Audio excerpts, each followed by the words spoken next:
La ciutat esportiva de la Pobla comença a mostrar el seu aspecte. Les obres de la primera fase entren a la recta final.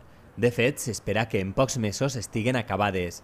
Ho han comprovat l'alcaldessa de la Pobla i el regidor d'Obres que han visitat les instal·lacions junt a la responsable de la construcció. L'edifici principal és d'aspecte funcional i modern. Al seu interior estan els 14 vestidors que donaran servici a tot el complex esportiu.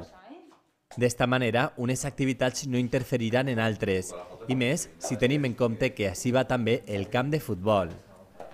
Junt a l'edifici principal s'han construït 3 pistes de tenis amb herba artificial.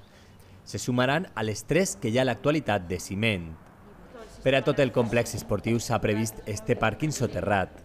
Caben 99 cotxes i amb ell es vol evitar que la posada en marxa de les instal·lacions ocasione problemes als veïns per aparcar. El pàrquing, que era que una peça fundamental, al final per on n'hi havia que començar, perquè al final si així van anar està previst que vagin totes les instal·lacions esportives, és molt important que n'hi hagi un lloc on ficar els cotxes per la circulació, per els veïns i per l'ordenació del tràfic en general. Després de la visita a les obres, l'alcaldessa manifestava la seva satisfacció en com està quedant la ciutat esportiva. Es comença ja a veure el disseny que volíem de ciutat esportiva, en tot el tema de vestuaris grans, en un nivell que correspon a un poble de 20.000 habitants, com no també les pistes de tenis se queden de meravella, al part de tota la part visual i l'estètica que ha quedat el projecte, que jo crec que ha quedat molt bé. La primera fase de la ciutat esportiva està pràcticament acabada. En alguns aspectes està al 100% i en altres només queden alguns detalls.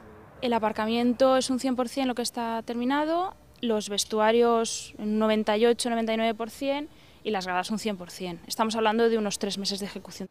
La primera fase ha estat la més costosa. S'han invertit quasi 4 milions d'euros a través del Pla Confiança de la Generalitat.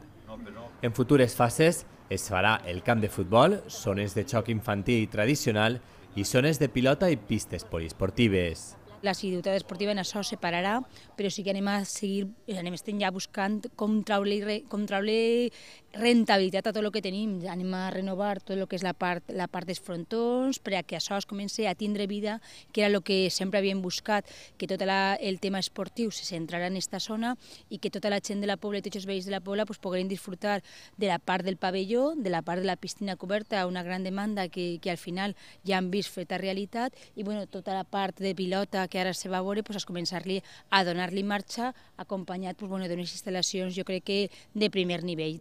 El resultat serà una ciutat esportiva unida al complex esportiu aquàtic L'Arxilà, amb tot el seu equipament i al pavelló municipal.